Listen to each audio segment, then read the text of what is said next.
English Shorthand Junior, May 1981. Test number 1. Start. Ladies and gentlemen, I have great pleasure in addressing the Health Ministers' Conference today and to say a few words. I would also like to know from you the problems that you may have with reference to your states in the matter of public health and general welfare and the steps you have taken to solve them. The idea is that the experience of one state may be useful to other states in dealing with similar problems.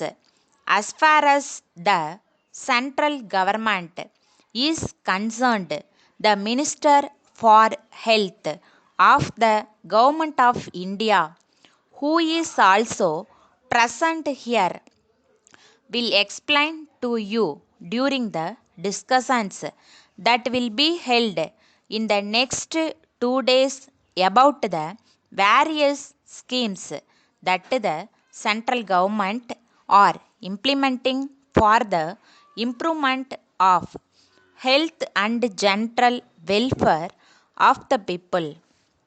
Perhaps some may think that only a small percentage of the national income is set apart for medicine and public health, but it should be remembered that the large sums of money that are spent under the various other heads such as education, irrigation, agriculture, and industries also serve the purpose of raising the standard of living of the people and thus contribute to their health and welfare.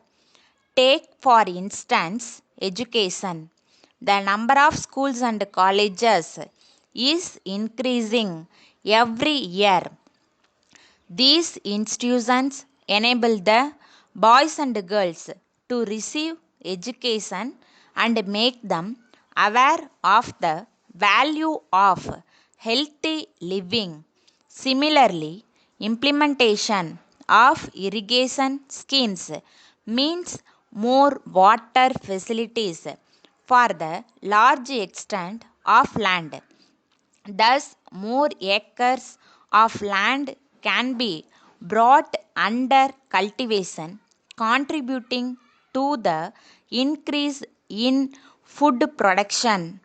To the extent people get their requirements of food, they will be free from hunger and will be able to lead a healthy life. The housing schemes that are implemented by cooperative house building societies and other agencies will also help the people to live in comfort. While it is a fact that the primary object of taking up a number of schemes is to improve the living conditions of the people and make them healthy citizens, it is also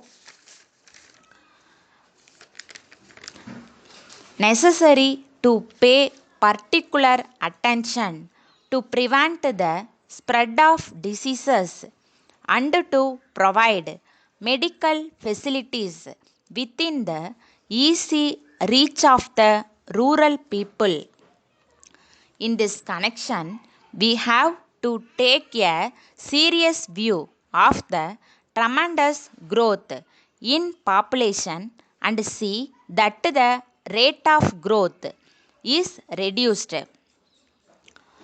Letter from the Managing Director, Das and Company, Anna Salai, Madras, to Messrs. Charge and Company, Coimbatore. Dear Sirs, we are in receipt of your letter of the 10th instant in response to our advertisement in the newspapers regarding the sale of our tea estate in the Nilgiris.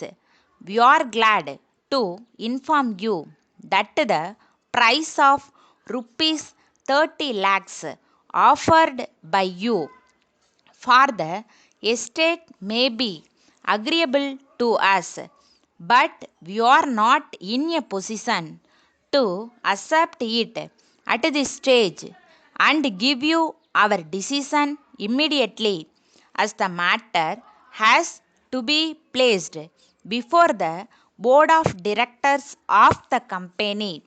We propose to place this subject before the board for its consideration and decision at its meeting to be held in a few days. We shall inform you of the decision of the board in due course. As desired, we shall be glad to accept rupees 5 lakhs in the first instance. Yours faithfully,